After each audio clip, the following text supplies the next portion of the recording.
Hi, Bill Vales here with another Fun with Science, and I'm here today still with Tony DeAngelis, and we're having a show on magnets. Actually, we're having several shows on magnets, and this is the second show in a series of I don't know how many this is going to go, right? But we have a lot of material to cover. I find, Tony, I'm picking something up. I'm getting stuck to things. My hands are getting in between things, and you have a variety of different magnets. And you mentioned in the first show that magnetism is one of the four forces of nature. Actually, Electromagnetism. Electromagnetism is one of the four forces of nature. And the other three forces which you mentioned was the strong force. Sounds so Star Wars. I know, right? The weak force. Yeah. And gravity. I think we have an intuitive understanding of what gravity is. Of course. Okay, right. so there's gravity being demonstrated. But the strong force is... Well, that's what holds atoms together. Basically, it's the nuclear interactions of that hold the protons and neutrons and everything together. That's the strong force. And then the weak force is... That's sort of like you see with radioactive decay and such. So that's a lot weaker, but it's still significant and still part of the the fundamental forces that physicists, talk about. Forces of nature. Right. And a lot of what we talk about today is going to be the electromechanical forces. I do have to say that in trying to prepare for these shows and studying magnetism, it's at that molecular level, atomic level. There's a lot that goes on. Right. From what I understand, and it may not be 100% correct, but magnetism is a function of these little groups of atoms called domains.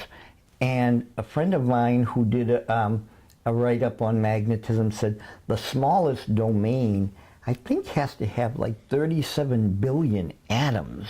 Wow. So domains are small, but they're still, atomically a large aggregate. And when all the domains, they're all willy-nilly in materials. But when you have a magnet, the domains or many of them are coerced to line up. And that is what actually supposedly produces the magnetism.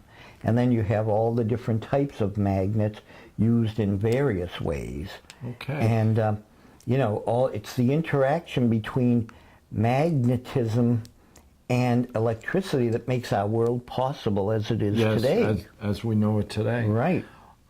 We talked in the first show a little bit about some of the uses of magnetism, and some of those were when it was first discovered. It was used for, it was a novelty. Right. To see how magnetic objects could pick up items that were magnetic. Right. But there's a lot of uses for magnets in the world. I mean, what are some of the uses? Well, the first and most prevalent use of magnets is to create electricity. You can get very intelligent people and ask them, how is electricity created? Oh, well, power plant. Yeah, but what happens? Well, if it's a water or even steam driven, you have turbines and they create electricity. Well, where? Out of the, just out of thin air. And a lot of them, even very intelligent people, don't realize it. And we can show that with the magnetos. Basically what it is it's the interaction between magnets and coils of wire. Magnets and coils of wire. And you put them together and nothing happens. What you need is you have to have a coil moving in a magnetic field, or a magnetic field moving around a coil, and that creates electricity. So there has to be some motion. There has to be motion attached. And the magnetos illustrate that. Why don't you pull that over? I'll pull these over near you so that we can have some fun with those. And it's not a whole a whole lot to do, but it gives you some. Now these are two different types, and I'll explain them first. Okay. The one in your, this one here was made by Senko as a laboratory demonstrator, and it uses one large magnet. But as you crank the... So this is the magnet. This is the magnet, and in here... And we have a light bulb here. Right, and this crank will turn a coil of wire within there, and you can see the light bulb illuminates. Okay, and the same. Okay, so to illustrate the concept that you said before, you have a magnet. Right. You have a coil of wire. You put them together. Nothing happens. Right. Nothing happens. Just like they are now. Okay, together. just like they have now. Right. But when you add some motion, which in this case. Yep. The coil of wire is being spun within the magnet. Within the magnetic field. Okay, and there we see the light coming on. The faster I move that. And I will say this, I can't demonstrate it here, but at the Science Museum, they had a demonstrator unit where it was a bicycle attached to a rather large magneto. And it was funny, you go on the bicycle and you're pedaling and the 50-watt light bulb lights up brightly. When they switch it to 100, you have to pedal considerably harder to light that up. And then when they put in the 200-watt light bulb, you have to stand up and really pedal like, like you're going up a real steep hill to get that one to illuminate. Now, is this a steel magnet? No, this happens to be ALNICO, which... okay, this is ALNICO. But it's not a high-grade ALNICO. It's a lower grade, like ALNICO 1. Yeah, and I would say for the viewing audience, fairly heavy. Yeah. Fairly heavy. Right. Okay. Now that one is kind of different, so if you want to see that one. This is a different one. And these are referred to as magnetos? Magneto generators. Magneto generators. Okay. Let's put this one here. Now this one there you go. Is actually from an old telephone ringer, is what this one, the origin of this. Okay, now this has just the individual horseshoe magnets. So there's 1, 2, 3, 4 horseshoe magnets. But they have steel horseshoes, so they are relatively weak, but they still do the job. Now, sometimes you'll see big ones like yay big, Yes. But this one is a smaller one, but it still does work. You can demonstrate and show that it does generate power the same way. And there it is, lighting the light bulb. Now, the interesting thing about this is that these things, if you had an old crank telephone in your house, as we talked about, the carbon steel magnets get weak and they age and lose their magnetism, this would drop, the efficiency would drop way down and sometimes cease. Now, so would you have to get a new phone? Well, that's one of the things, but people wouldn't like that too much.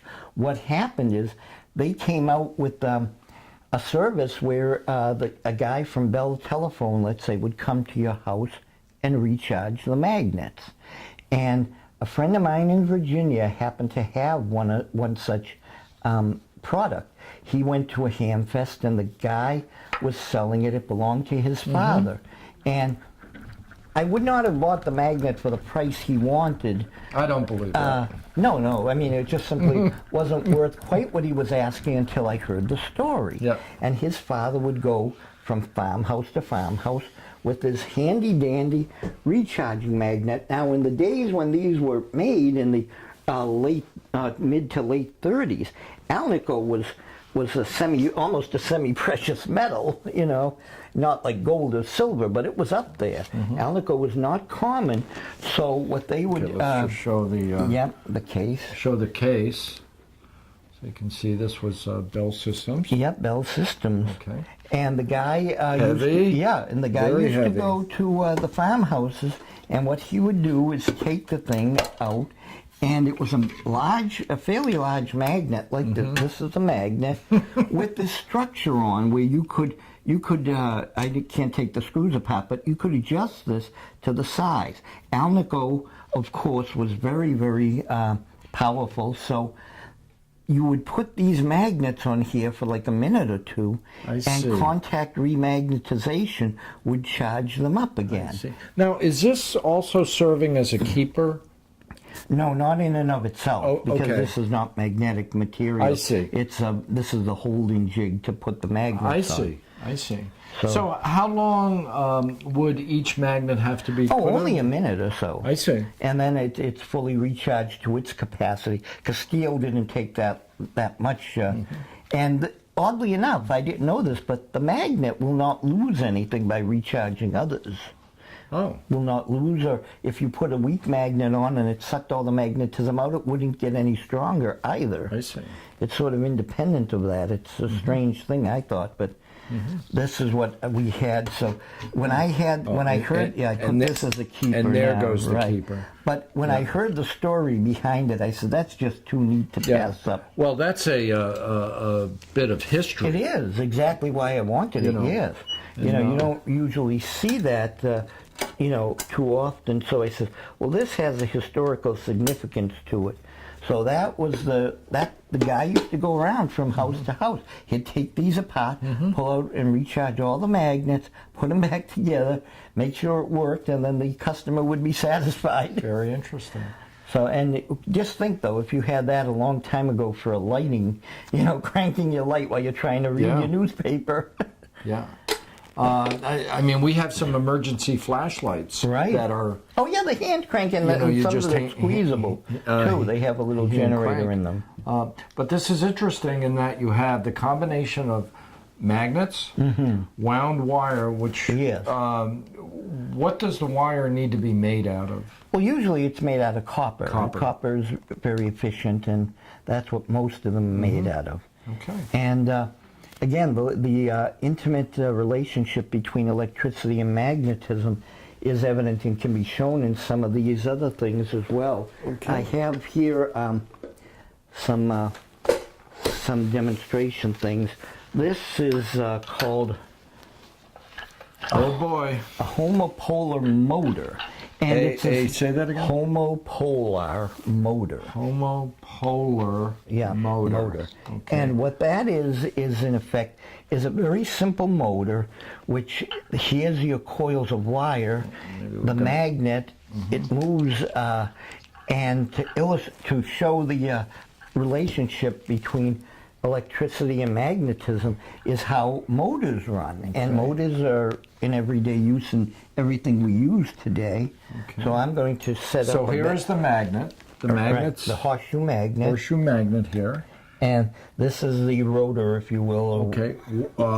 Coil? Yeah, so that would be, connected to a load, say, or pulley or whatever you were trying to drive. Okay. And going to put some batteries in? Yeah, some batteries just to show it, in operation. It's not anything exotic, but it does show... Demonstrates principles. It does demonstrate principles. And you can see that running 2, 4, 6, 8, or 6 volts here. So that runs very nicely. And it just shows, the relationship of how all electric motors basically work is the same principle. You have the magnet and you have the wound coil. So you've seen big ones, I'm sure, bigger motors.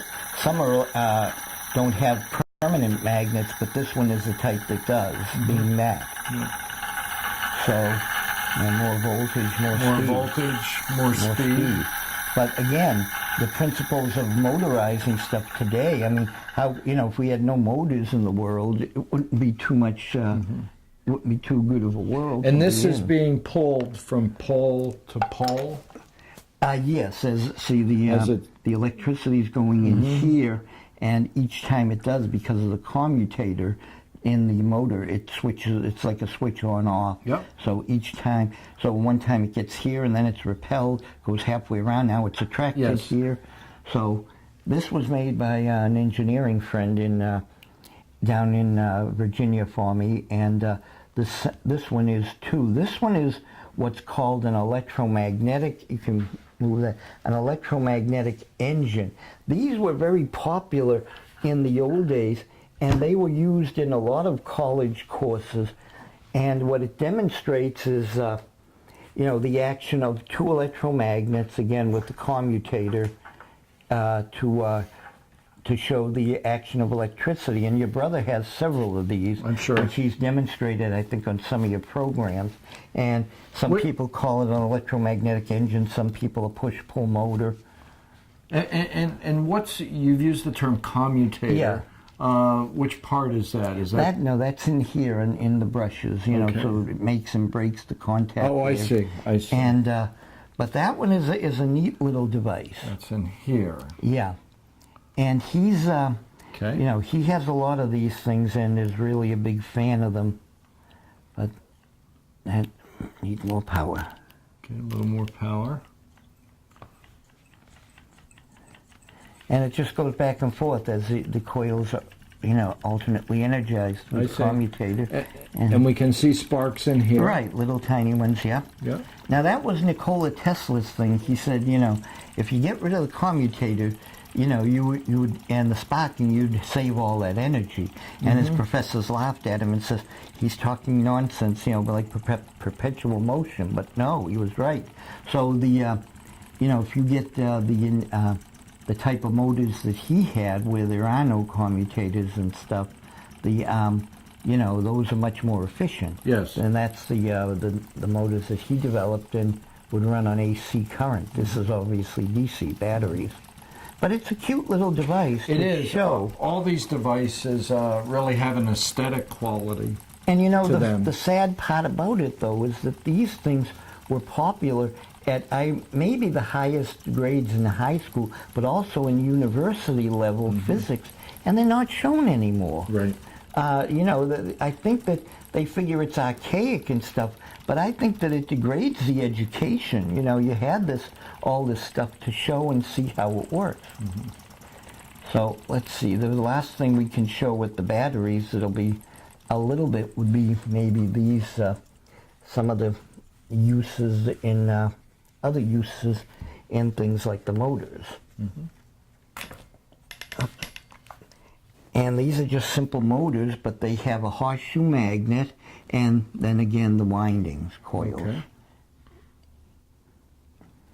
And you'll see it spin. Oh, boy. Well, should use a little less voltage, yeah.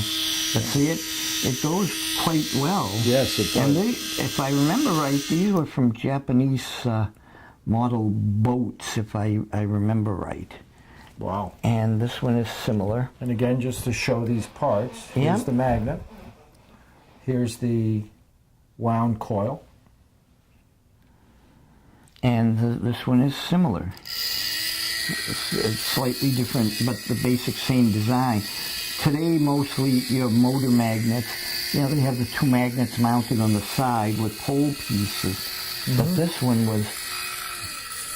And this is, that could be used for work. Yes, exactly. Like a propeller or something like that. So that's where, you know, the electric motors come in, to the permanent magnet type.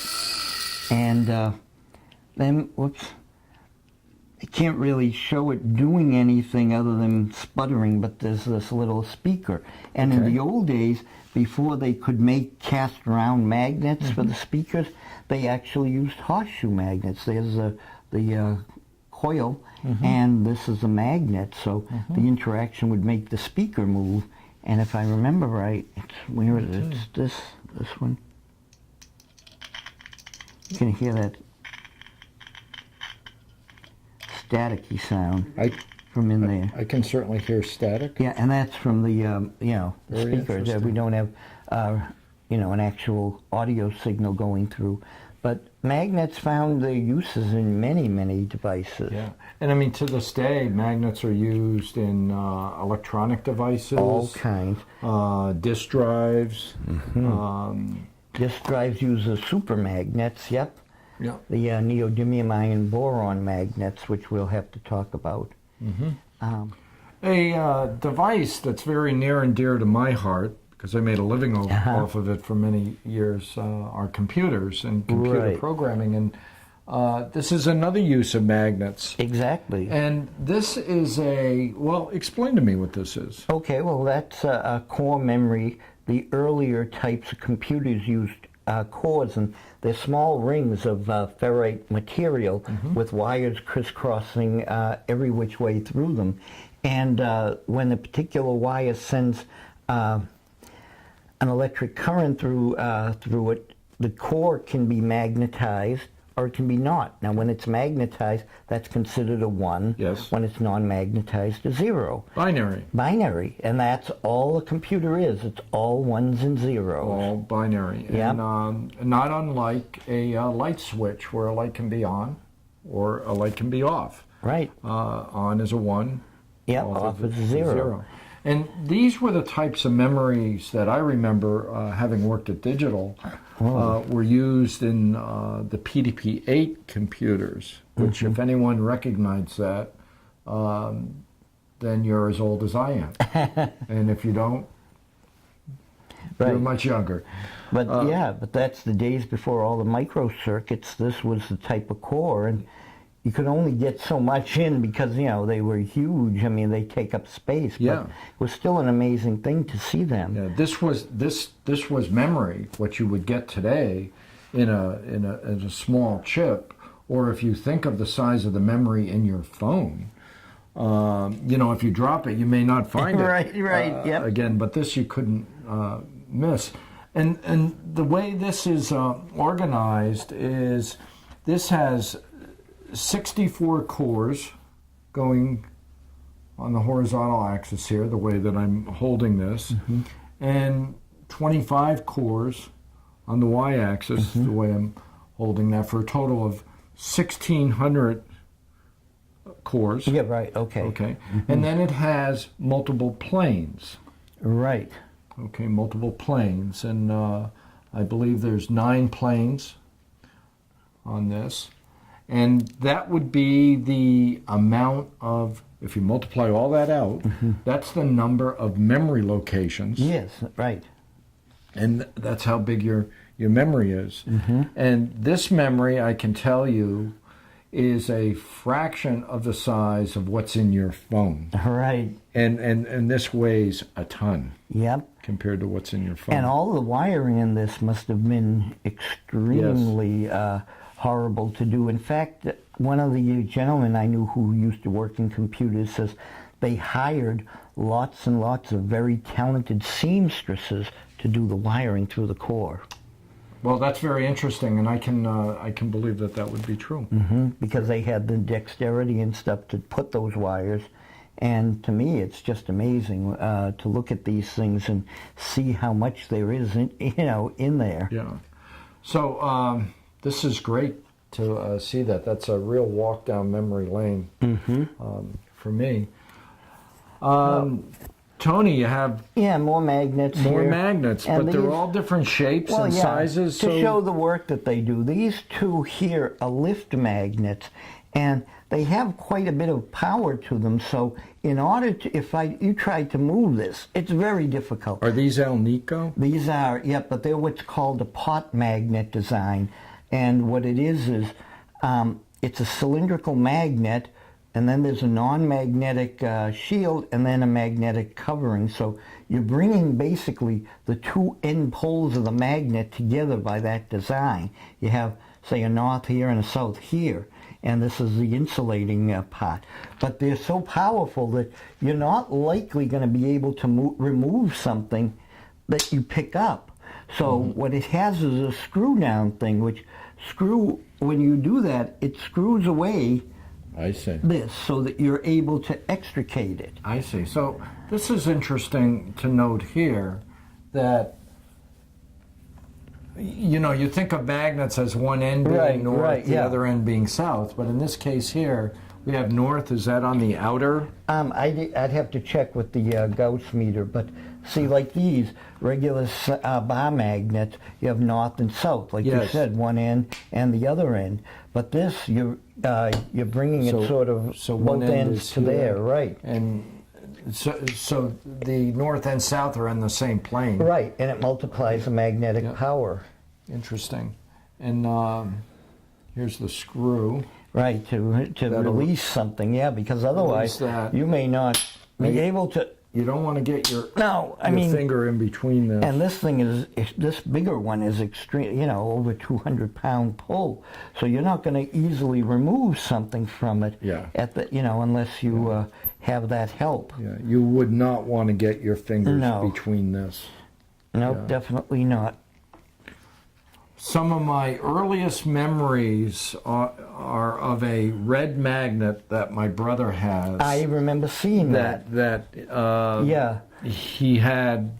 Right, it's between this in size between these two. Right, a little bigger than that, smaller than this, but I've seen it at his house. Yeah. And he told me the story about him buying it all those many years ago. Yep. And that's one thing that you can see doing work. Another one that's very similar, Eclipse made this one, which is one that you turn on and off. And for the life of me, I couldn't figure out how it was done, and then I looked it up and found out. When I do this, okay, but if I engage the magnet, and I said, what is there, a shield or something that comes down? And it's based on the same principle as this. Most of these, you'll see these in machine shops a lot. They'll have the calipers and stuff on a rod here. And this is another on-off magnet. Off. You put it on, and it's got quite a bit of oomph to it. Let's hear that again. Okay. That is pretty impressive. Now, this is off. I'm going to put that on. Yep. And the way that works is... Yeah, how does that work? Okay, it's a different type of magnet. The typical magnets that you see would be this, okay, cylindrical, north-south. The magnets that are in here are not north and south. It's north on one side, south on the other. So this goes in the assembly, and when it's turned like this, where there is virtually no magnetism, you don't have it attracting. But by turning the lever, you're putting it in sync. This shows it diagrammatically, and then the power is going through. And I was amazed to to find out, because I seen these things but didn't know how they work. And I said, maybe there's a shielding, maybe there's something. No, it's just the orientation of the magnet. Like this, the two poles pieces are not getting any magnetism. But when you turn it on, a north and south, magnetism is flowing through. And in some cases, they're quite powerful. How would this be used, a practical application? Well, a lot of times you'll see them on a lathe where a guy has to do some work on a particular piece. So in here, he might have a dial vernier or calipers or something attached to what he's working on. And this will be mounted on the metal lathe, any place where he has room for it. So these are found very often. This type of thing is found in machine shops all over, whereas this one was more or less a pickup tool, not one made for machine shops. But it's still, or picking up nails off the ground or whatever you want. It's not nearly as potent as this, but it still works. And then, there's other things. Rotor magnets like this, my friend in Virginia told me that the ones he had came out of a French motor. And, you'll have multiple poles, which, still baffled me. You got north, south, north, south, north, south, and that one even more.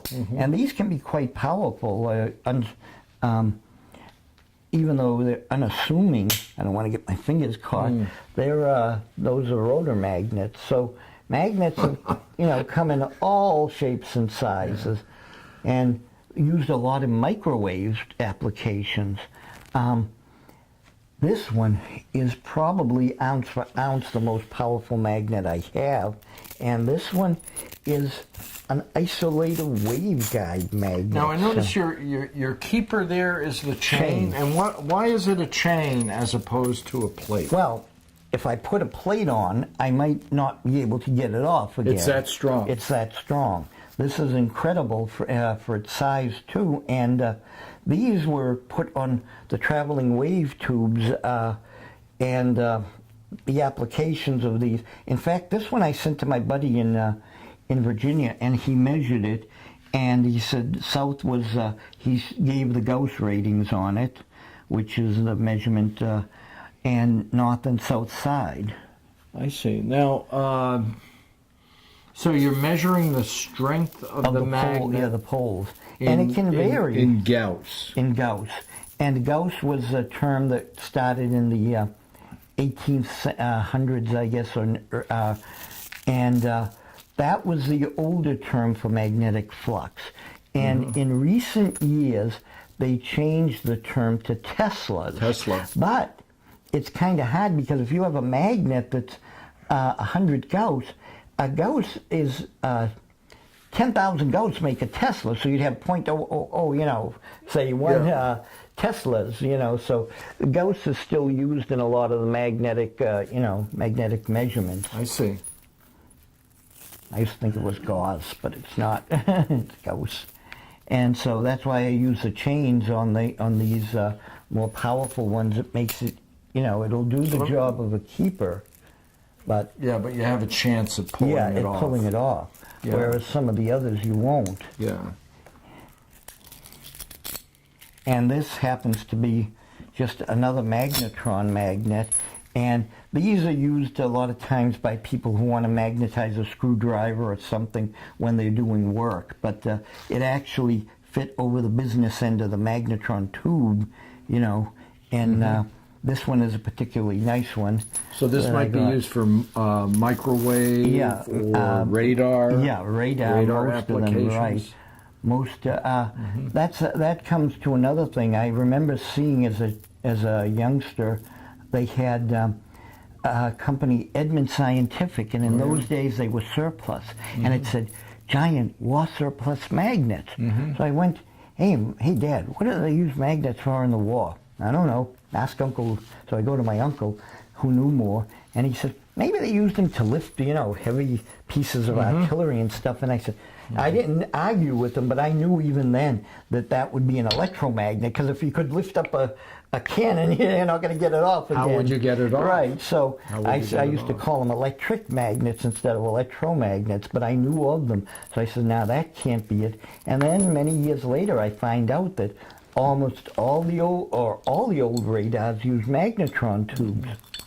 So they had to use these to, you know, as far as producing the microwaves, and then that was a big thing. Then there were millions of those made during the war.